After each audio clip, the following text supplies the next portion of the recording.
2월 25일 멤버십 라이브 파트 2 이어가도록 하겠습니다.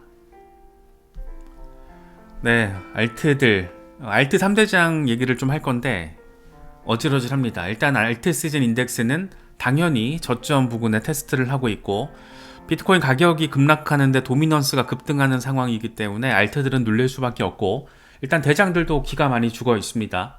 이더리움 2,500달러, XRP 2.3달러, 솔라나 140달러 부근에서 지금 움직이고 있습니다. 그냥 피바다죠. 딱 봐도 피바다. 새빨갛게 지금 질려있는 상황. 극단적인 공포 단계로 지금 투심이 후퇴했기 때문에 알트들에 대한 심리 역시 엄청 죽어 있구나라는 점 우리가 함께 느낄 수 있는 상황입니다. 머스타씨, 비트코인 도미넌스 2주 차트예요. 거의 8년 동안 이어져 온 추세선에 지금 닿아 있다. 여길 터치할 때마다 알트 시즌으로 이어졌다. 지금 도미넌스 고점 찍었다라는 얘기하고 있는 거고 몇 주에 걸쳐서 도미넌스 빠질 거야. 그렇게 되면 알트 시즌으로 이제 자연스럽게 이동을 하게 될 거야 라는 얘기를 하고 있습니다. 알트코인 전망은 명확하다. 지금은 2019년, 20년의 흐름과 동일하다. 두 번의 로컬탑, 그리고 시장 흔들기, RSI는 과매도 상태. 이런 설정이 이루어지면 대규모 랠리로 이어지곤 했다. 역사는 반복될까? 어떻게 이렇게 똑같나 싶은 생각이 들긴 합니다. 두 번 로컬탑 만들고 급락시키고 개미들 털어내고 RSI 과매도까지 확인하고 밀어 올리는 이게 딱 지금 이번에 반복될 걸이라는 얘기를 지금 하고 있습니다. 비트코인과 이더리움을 제외한 전체 알트 2주 차트인데 제발이지 좀 이렇게 역사가 반복될 수 있으면 좋겠습니다. 이더리움, 알트 대장 이더리움 2800달러 위로 잘 올라섰으면 좋겠다 싶었는데 비트코인이 흔들리면서 트럼프의 관세 폭탄이 떨어지면서 아주 그냥 난리가 났습니다. 다시 그냥 슉 하고 빠졌는데 좀 아쉽게 느껴지는 흐름이죠. 24시간의 흐름이. 그래도 긍정적인 전망들도 많이 나오고 있어요. 인컴 샤크. 이더리움 일간 차트에서 지금 매력적인 레드 캔들이 나왔다. 매수 구간에서 매수할 수 있는 좋은 선택지다. 지금 이 양반은 자기는 레드 캔들 나와서 급락 나올 때마다 매수하고 있다라는 거고 지금 딱 매수 구간이야. 핵심 매수 구간이야 라는 얘기를 하고 있습니다. 특히 이제 이더리움 같은 경우에는 엄청 조정을 받으면서 지금 트럼프 일가도 빡세게 물려 있잖아요. 그래서 이더리움 과연 지금의 어떤 약세 국면을 어떤 방식으로 또 어느 정도 속도로 털고 나아가게 될지 어떤 그런 기대감도 느껴지긴 하는데 지금 당장의 어떤 단기 흐름을 놓고 보면 어질어질함이 느껴지는 건 또 어쩔 수 없는 것 같습니다. 이것도 이더리움 2주 차트예요. 강세 쐐기 패턴을 만들면서 RSI는 세 번째 지지선을 테스트하고 있다. 지금은 약세 감정을 가질 때가 아니라 대규모 펌프를 기다릴 때다. 이런 거 보고 있으면 또 그럴싸하게 느껴지는데 어떻게 될지 조금 더 지켜봐야 될 것 같습니다. 크립토 타이탄 이더리움 월간 차트입니다. 여전히 지금 월간 차트를 보면 강세가 유지되고 있어. 이제 2월 4일밖에 안 남았는데 월간 볼린저 밴드 기준선 위에서 이더리움이 지금 자리를 하고 있다. 월간 마감 상황을 주시하고 있다. 지금 월간 마감 상황이 어떻게 될지를 좀 봐야 된다는 거죠. 사실 계절적으로 2월은 원래 이더리움이 강세를 보이던 시기인데 올해 2월은 지금 죽쓰고 있고 시장 전체가 또 거시경제 요인으로 눌리고 있기 때문에 계절적인 패턴을 지금 따라가지 못하고 있습니다. 그런데 이게 그나마 다행인 게 암호화폐 시장 자체의 문제가 아니잖아요. 글로벌 거시경제 악재를 통해서 위험자산 시장이 압박을 받고 있는 거라서 너무 이렇게 또 크립토 투자자 입장에서 이 크립토 시장 자체를 비관적으로 바라볼 필요는 없지 않을까 그런 생각도 듭니다. 닥터 프라핏 아저씨가 이더리움에 대해서 굉장히 의미 있는 얘기를 합니다. 단기적인 가격 변동이 아니라 장기적인 관점에서 보자면 지금 이더리움은 가장 큰 기회를 보여주고 있다는 것을 확인할 수 있다. 200주 지수 이동 평균은 이더리움의 역사적인 바닥을 보여주는 중요 지표다. 2020년 코로나, 2022년 약세장에서 여기가 잠깐 깨졌지만 매번 빠르게 반등세가 나왔다. 현재 이 지점에서 18%밖에 빠져있지 않은 상황이기 때문에 이더리움은 현저히 저평가된 상태로 바라볼 수 있다. 위험 대비 보상 비율을 보면 이게 되게 우수한데 8,000달러에서 10,000달러까지 목표로 상승할 200% 상승할 가능성이 있는데 하락 가능성은 그래봤자 최대 20% 손실이다. 그러니까 위험 대비, 리스크 대비 리워드 비율이 10배야. 지금 이더리움 괜찮은 구간이라니까? 이런 얘기를 하면서 긍정적인 이더리움의 반등 가능성을 이야기를 하고 있습니다. 이더리움은 장기 상승 채널 안에서 지금 움직이고 있는데 하단 근처에 위치하고 있다. 여기는 역사적으로 매수 기회였다. 4,000달러 리테스트를 반복하다가 여기를 뚫고 올라가면 8,000에서 10,000달러까지 가능성이 있다. 그러니까 채널 상단 저항 라인을 4,000달러 돌파로 지금 이야기를 하고 있는 거고, 채널 하단 지금 지지를 받고 있는데 지금까지 하단 리테스트를 하면 항상 리테스트하고 반등하고 리테스트하고 반등 이제 나올 거야. 이런 얘기를 하고 있습니다. 단기적으로 바라볼 게 아니라 주간 차트나 월간 차트를 통해서 바라보면 이렇게 예쁘다니까 라는 얘기 지금 하고 있는 거죠. 그러면서 이 4,000달러 구간의 의미도 얘기를 하는데 여기는 대규모 유동성이 집중된 지점이다. 마켓 메이커는 이 가격을 돌파하도록 유도할 가능성이 높다. 이건 상승 채널과 상승 삼각 패턴 돌파를 촉진시킬 핵심 요인이다. 결국에는 4,000달러 구간에서 마켓 메이커들이 밀어 올리려고 할 거고 그럴 가능성이 높기 때문에 이더리움 갈 거야 라는 얘기를 하고 있습니다. 이더리움 홀더분들도 많이 계실 거고, 이더리움은 내가 투자하지 않더라도 무조건 잘 돼야 됩니다.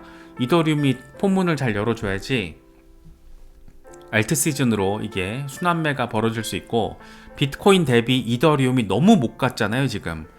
그래서 이더리움에 대한 어떤 긍정적인 기대감, 특히 트럼프 일가가 집중적으로 매집을 한 종목이 또 이더리움이기 때문에 결국 디파이 혁신과 관련해서는 이더리움은 이더리움의 위상이 있다. 이런 것도 우리가 느낄 수 있잖아요. 특히 트럼프 일가가 강조하고 있는 게 디파이 혁신이 아니고 디파이 혁명이에요. 혁명. 그런 거 생각을 하면 이더리움의 시간도 지금 시장 전체가 어떤 좀 정리가 되면 이더리움의 시간도 오지 않을까, 그런 생각을 갖게 만드는 분석이었습니다. XRP XRP 2.3달러 깨질 때 좀 아쉽더라고요. 그래도 압박을 받더라도 2.3달러 위에서 좀 자리를 해줬으면 좋겠다라는 생각이 있었는데, 그래도 시장 이렇게 흔들리는데 2달러 위에 있다라는 것도 조금 신기하죠. 대견하고, 몇 달 전까지만 하더라도, 불과 서너 달 전까지만 하더라도 0.5달러, 0.6달러 이랬는데 이게 지금 어쨌든 2달러 위에서 엄청난 시장의 흔들림 속에서도 2달러를 유지하고 있다. 이렇게 또 바라보면 긍정적인 또 관점 형성도 가능하지 않을까 싶기도 합니다. 에그라 크립토, 재밌는 사람이에요. 아무튼 XRP BTC 월간 차트, 이건 사실 우리가 억지로 챙겨보지는 않는 차트잖아요. XRP BTC 페어 월간 차트. 지금 보니까 XRP가 이전과 달리 강세 패턴을 유지하면서 상승 기반을 다지고 있다. 강력한 지지 구간을 만들고 있다는 것은 다음 상승장의 강력한 기반을 만드는 것이다.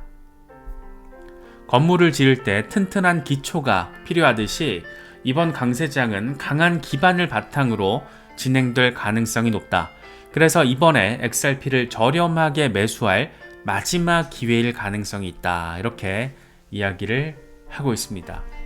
바랄라 게이트로 가는 길, 바랄라로 가야죠. 네, 천상의 영웅들이 머무르는 궁전, 오딘을 지키다가 죽은 그 영웅들이 머무는 천상의 궁전 바랄라로 간다. 라는 되게 재밌는 비유를 통해서 에그라 크립토가 즐겨 사용하는 표현인데, 네, 바랄라로 가는 게이트웨이가 어서 좀 제발 좀 열렸으면 좋겠습니다. SEC의 어떤 변화된 상황도 리플에 대한 기대감을 키우고 있는데 엘렌 워트렛이 재밌는 얘기를 하더라고요. SEC가 스테이킹 이슈에 관심을 보이고 있는 것을 고려하면 메타마스크와 관련된 컨센서스 소송도 제고할 것으로 보인다.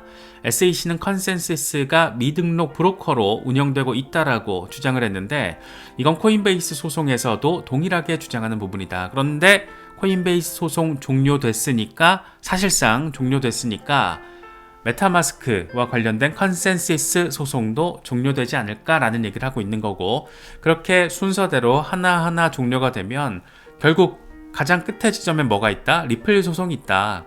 가장 복잡하잖아요. 이게 지금 SEC가 자체 조사하고 있는 수준에서는 뭐 그냥 소송 초기 단계면 정리하면 되는데, 이게 지금 약식재판 판결이 나온 상황이라서 리플은 이 판사의 개입까지 필요한 상황이라서 좀 복잡하죠. 다른 사건들에 비해서. 시간이 좀 걸릴 뿐이지 SEC의 방향성은 이미 세팅이 됐기 때문에 결국에는 리플도 잘 정리가 될 것이다 라는 걸 또 우리가 유추해서 해석할 수 있는 그런 내용이 아닌가 생각됩니다. 크립토 로버, 솔라나 얘기하고 있어요. 바이낸스가 4시간에 걸쳐서 막대한 규모의 솔라나를 매도했다. 그들은 뭔가 알고 있다. 사실 우리도 뭔가 알고 있죠. 솔라나 지금 대규모 언락이 예정돼 있어가지고 하방 압력을 받고 있다라고 바라보는 게 맞는데, 이 바이낸스까지 이렇게 움직이니까 솔라나가 조금 더 큰 폭의 지금 하락세를 확인을 하고 있습니다. 20억 달러 언락 우려를 가지고 있기 때문에 지금 옵션 트레이더들이 하락 베팅을 하고 있다라고 코인데스크가 기사를 썼습니다. 지난주에 데리비트에서 3,239만 달러 규모의 솔라나 대량 매매가 체결됐다. 그러니까 블록 트레이드 얘기하는 거죠. 전체 옵션 거래량의 25%에 해당한다. 옵션 시장에서 블록 트레이드는 일반적으로 고래들의 활동과 연관된다. 고래들이 솔라나 가격 하락에 대비하거나 이를 통해서 수익을 내기 위해 풋옵션을 주로 거래한 것으로 바라볼 수 있다. 솔라나 블록 트레이드 거래량의 80%가 풋옵션에 지금 집중되어 있는데, 같은 기간 동안 비트코인과 이더리움 풋옵션 비중이 각각 40%, 37.5%를 기록한 것과 대조적이다. 3월 1일로 예정된 솔라나 토큰 언락 이벤트가 상당한 매도 압력으로 작용할 것이다.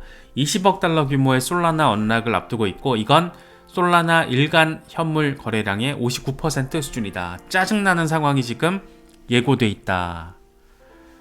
이런 거 보고 있으면 깝깝하죠. 그냥 솔라나 투자 여부와 상관없이 이런 거 보고 있으면 진짜 좀 거시기 머시기 합니다.